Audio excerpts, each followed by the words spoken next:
5000 साल के महायोगी की बहन का महारहस्य। क्या अपनी बहन की वजह से आज भी जिंदा है महाअवतार बाबा?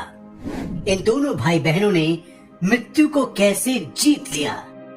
दोस्तों, आज हम 5000 साल से जिंदा महायोगी, जिनको लोग महाअवतार बाबा के नाम से जानते हैं, उन महाअवतार बाबा के अब तक जिंदा रहने के बारे में वो राज उजागर करने जा रहे हैं जो उनकी बहन से जुड़ा है।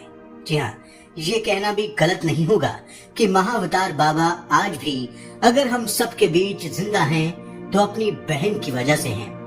आपको जानकर हैरानी होगी कि उनकी बहन की आयु भी महाअवतार बाबा के लगभग बराबर ही है और वो भी महाअवतार बाबा की तरह ही महायोगिनी है। उन्हीं की तरह वो युवा हैं, बेहद सुंदर हैं और आध्यात्मिक शक्तियों में भी उन्हीं की तरह सक्षम हैं। बस आप देखते रहिए द कर्मा। दोस्तों, महाअवतार बाबा के जन्म को लेकर कुछ ठीक ठीक कहना तो मुश्किल है, लेकिन बचपन के बारे में जो जानकारी मिलती है उसके अनुसार उनका जन्म तमिलनाडु के समुद्र किनारे बसे परंगई पेट्टई नाम के एक छोटे से गांव में हुआ था। उनका बचपन का नाम नागराज था। उनके पिता मंदिर के पुजारी थे। वो अपनी माता से बहुत प्यार करते थे। बचपन में एक बार उनकी माँ को एक खास किस्म का कटहल मिला जो बहुत कम मिलता है।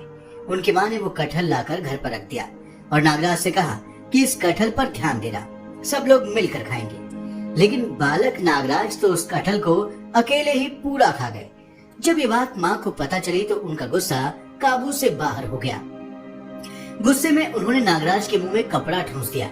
बालक नागराज की सांस रुक गई और उन्होंने अपनी मौत को बहुत करीब से देखा। किसी तरह उनकी जान बची, लेकिन इस घटना ने उनके मन पर बहुत ही गहरा असर छोड़ा। उनकी माँ के प्रति जो आसक्ति थी वो टूट गई और माँ के प्रति जो प्रेम था वो आध्यात्मिक हो गया। वो माँ को अब बिना किसी शर्त यानी अनकंडीशनल होकर प्यार करने लगे। इस घटना के बाद उन्होंने मन ही मन ईश्वर को धन्यवाद भी कहा। इस घटना के बाद कुछ समय बाद ही कुछ लोगों ने नागराज को अगवा कर बंगाल के एक शख्स को बेच दिया। वो बंगाली शख्स बहुत दयालु था। उसने नागराज को आजाद कर दिया। इसके बाद नागराज साधुओं की टोली के साथ चले गए। उन्होंने कड़ी तपस्या की और अपने गुरु भोगरनाथ और अगस्त ऋषि के आशीर्वाद से साधना की उच्च अवस्था को प्राप्त किया और मृत्युंजय बनकर महाअवतार बाबा के नाम से मशहूर हुए। महाअवतार बाबा ने आध्यात्म के उच्च पद को प्राप्त कर कई लोगों को दीक्षित किया है। उनमें उनकी बहन भी है, जिनका नाम कुछ जगह नाग लक्ष्मी देवयार मिलता है। महाअवतार बाबा जी की बहन माता जी के नाम से ज्यादा प्रसिद्ध है। कहा जाता है कि महाअवतार बाबा की तरह ही उन्होंने भी घोर तपस्या कर अनेक सिद्धियां प्राप्त की हैं।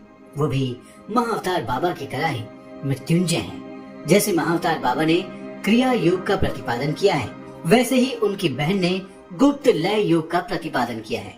यह योग की वो उच्च अवस्था है जिसमें कुछ भी क्रिएट किया जा सकता है। महाअवतार बाबा जी और उनकी बहन दोनों कई बार एक साथ साधना में रत रहते हैं, तो कई बार उनके अलग अलग जगह साधना रत रहने का भी जिक्र है। कहा जाता है कि जैसे उत्तराखंड के रानीखेत में महाअवतार बाबा जी की गुफा है, वैसे ही काशी के दशाश्वमेध घाट के पास बाबा जी की बहन की गुफा है जिसमें वो ध्यान में लीन रहती है।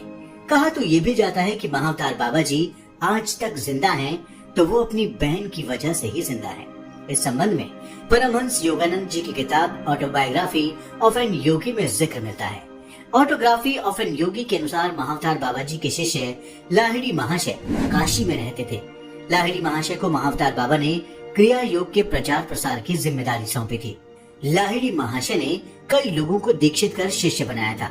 उन्हीं में से एक थे राम गोपाल मजूमदार। राम गोपाल मजूमदार के बारे में मशहूर था कि उन्होंने क्रिया योग से निद्रा को जीत लिया है। एक रात जब वो लाहिड़ी महाशय के अन्य शिष्यों के साथ ध्यान साधना में लीन थे, तभी उनके गुरु ने उन्हें आदेश दिया कि इसी समय दशाश्वमेध घाट जाओ।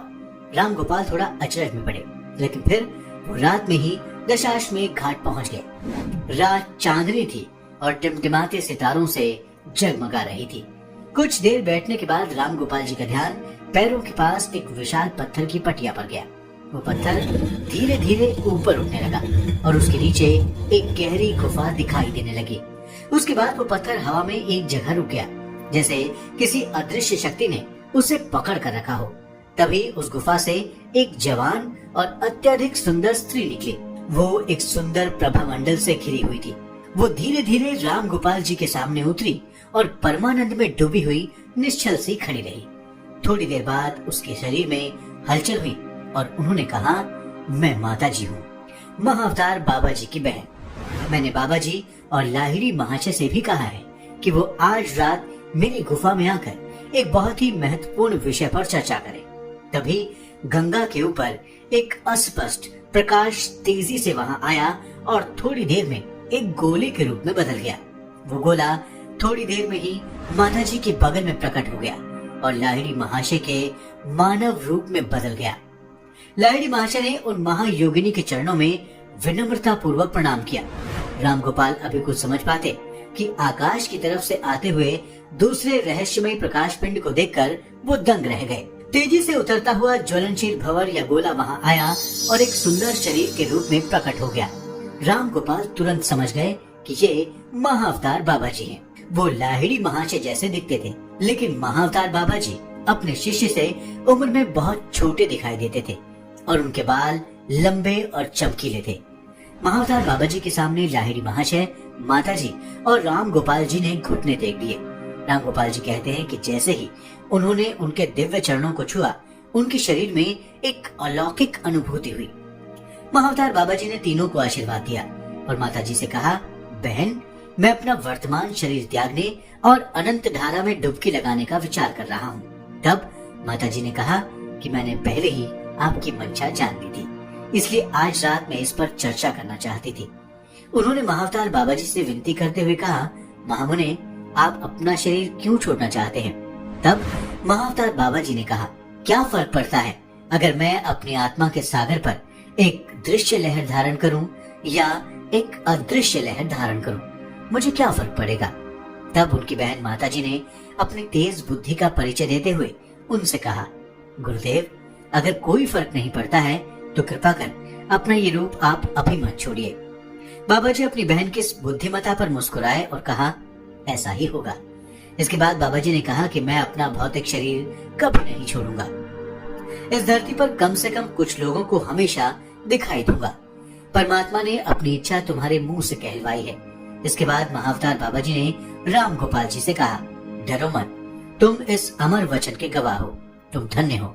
कुछ क्षण बाद ही बाबा जी का रूप और लाहिड़ी महाशय का रूप धीरे धीरे उड़ गया और गंगा के ऊपर रात के आकाश में लुप्त हो गया। बाबा जी की बहन माता जी का